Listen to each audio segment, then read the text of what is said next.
meu nome é Suzete, eu sou professora da rede municipal de escola pública, sou mãe de um menino de 20 anos que foi assassinado em 2018, sou militante contra a violência policial no estado do Paraná e vim aqui hoje para falar um pouquinho sobre a DPF e sobre o reconhecimento facial como duas formas de continuar a opressão.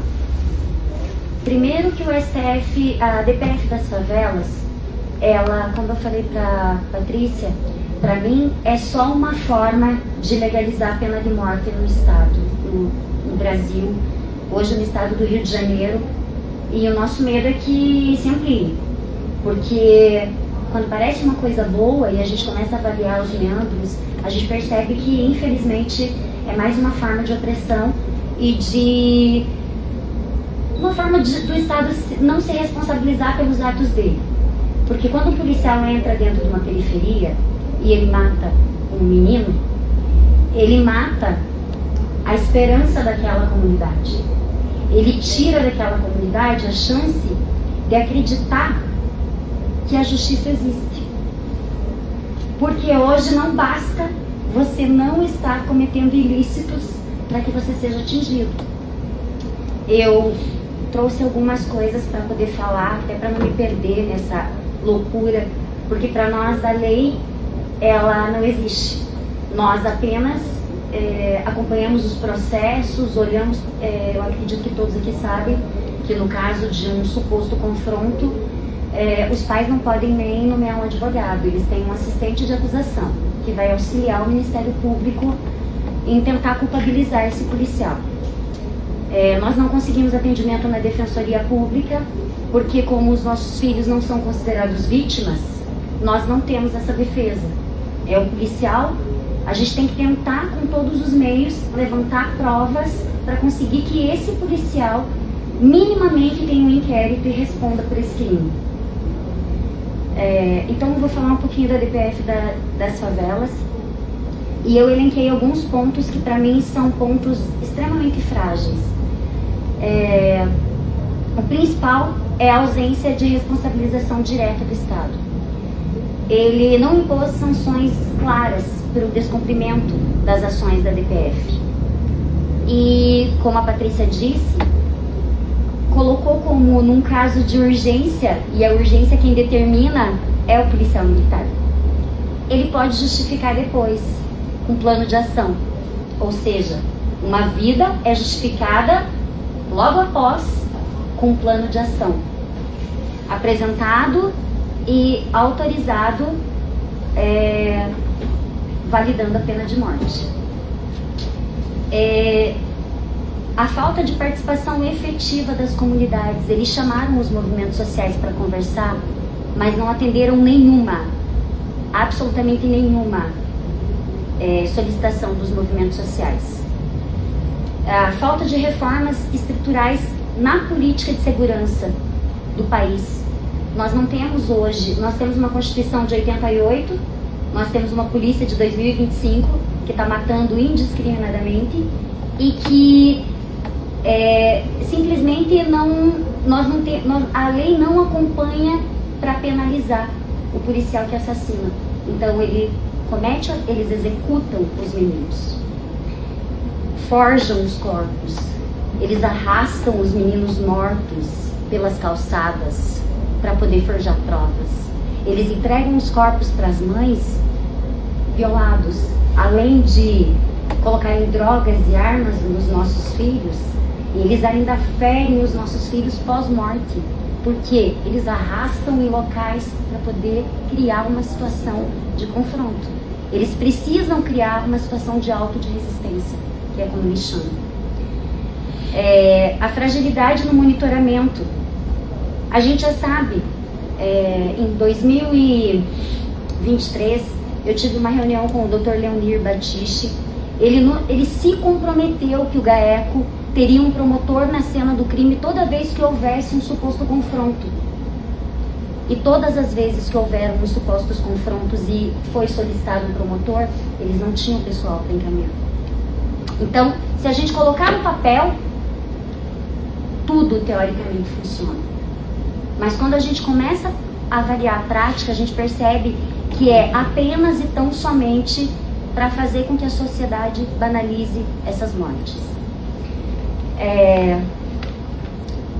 A continuidade do discurso de guerra às drogas, que é a nossa principal, o principal fator contra as comunidades periferias, é essa guerra contra as drogas, que ela não enfrenta ideologia, ela não enfrenta a ideologia das drogas, ela não enfrenta quem está com a droga, quem é o dono da droga. Ela vai lá e mata os meninos da comunidade que infelizmente conheceram o crime e que estão vendendo droga, ou que estão consumindo essa droga, ou mesmo não estão consumindo, não estão vendendo, mas é um suposto suspeito.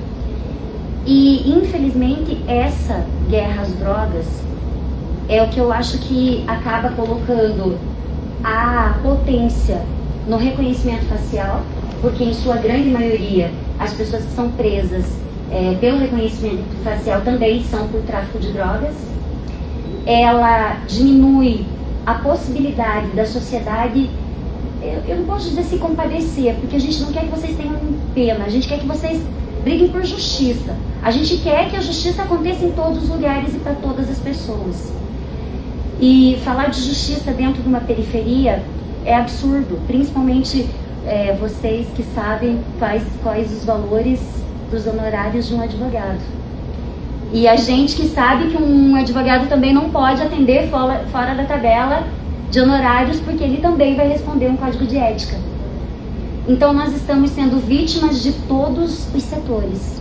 Primeiro, porque a gente não consegue chegar no inquérito policial, a gente não consegue ter provas, a gente não consegue levantar testemunhos. No caso do meu filho, é um caso, assim, no ano que meu filho faleceu, foi executado, foram executados 438 meninos no estado do Paraná, foi em 2018.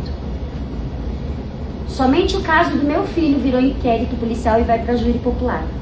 Somente o caso do meu filho. Nós só estamos esperando a marcação do júri popular. Mas no caso do meu filho, tinha mais de 30 policiais na ação. Só um vai responder por homicídio e um por fraude processual. Por quê? Porque nós conseguimos levantar provas, nós conseguimos fazer exame de resíduo na mesma data, a gente conseguiu fazer a gente conseguiu levar o processo da maneira correta, sem medo da polícia, com testemunhas, com pessoas que foram lá, disseram quem era meu filho, o que ele estava fazendo no local. Mas eu tenho 7 anos de militância. Comecei a minha militância em 2019 de uma maneira bem mais fortalecida por conta dos assassinatos que estavam acontecendo, principalmente na região de Piraquara. E como a gente falou da DPF, o medo que a gente tem é que aconteça no estado do Paraná essa banalização. Porque eu ouvi essa semana alguns familiares do menino Eros, e vocês devem ter ouvido essa notícia. Ele foi executado numa festa junina, numa ação do BOP, no Rio de Janeiro. E a mãe dele disse, o meu filho foi arrastado, meu filho foi executado e a polícia não permitiu o socorro. Então, a gente ter uma ambulância perto não significa nada. O CIAT também foi tentar, pelo menos, fazer o socorro do meu filho. E não foi autorizado. Nós estávamos na rua. A polícia cercou o espaço e não deixa... eles não deixam a perícia acontecer de maneira adequada, porque nós temos relatos, inclusive, de peritos que eles são ameaçados no ato em que eles vão fazer a perícia, porque se eles falarem alguma coisa contra o que o policial acabou de descrever no boletim de ocorrência, eles acabam tendo problema. Existe um corporativismo por parte de todos os setores. Quando chega uma vítima da violência policial dentro do IML, já chegou um bandido. Quando uma pessoa é atingida pela polícia no meio da rua, ela já virou bandido. Então a nossa briga é por justiça e por memória. Porque depois que os nossos filhos são executados, a nossa luta continua para provar a inocência.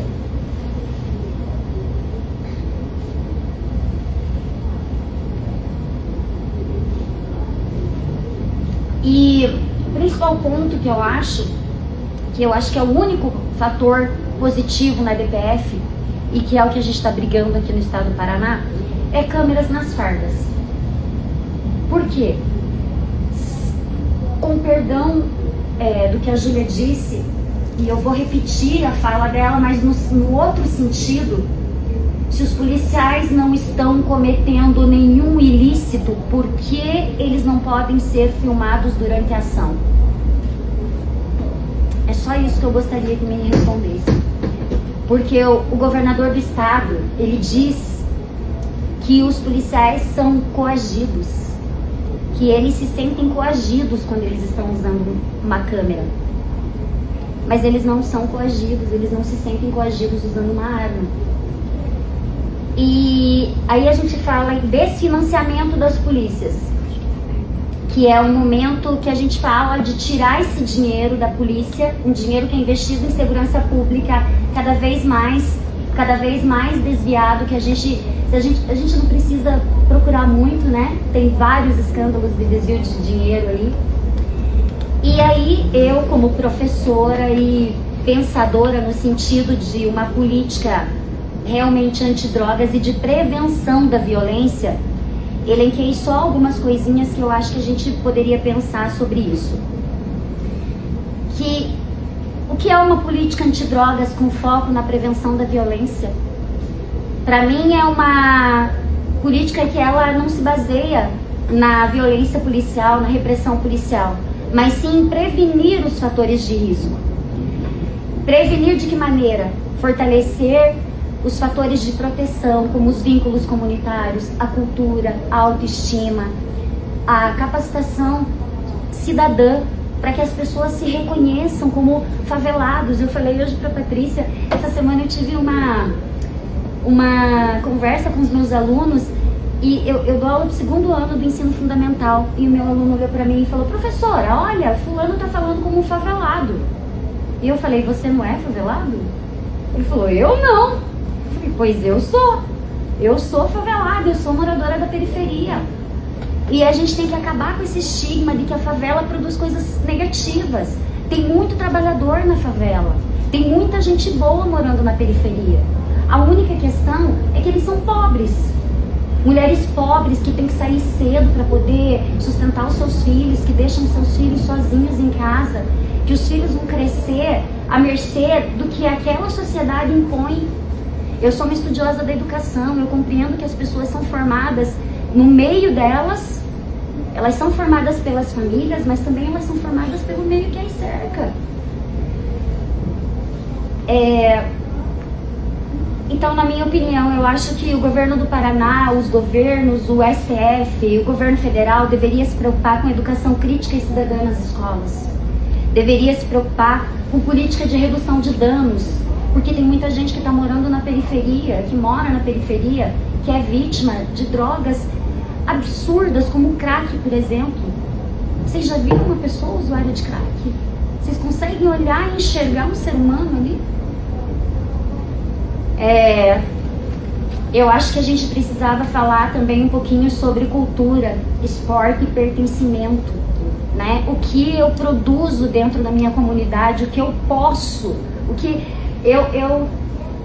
no meu ativismo, eu valorizo muito hip hop. Eu tenho as pessoas que já estão sempre comigo, que fazem shows, que fazem poesia, porque eu acho que é a cultura periférica. Eles precisam valorizar esse pertencimento. A gente é da cultura periférica, né? A gente tem música boa, a gente tem o grafite, a gente tem os esportes, a participação comunitária, que em sua grande maioria elas não têm nem noção que elas são vítimas. Elas não têm noção que elas estão sendo violadas todos os dias, E é por isso que dentro da comunidade ecoa a coisa do lugar errado.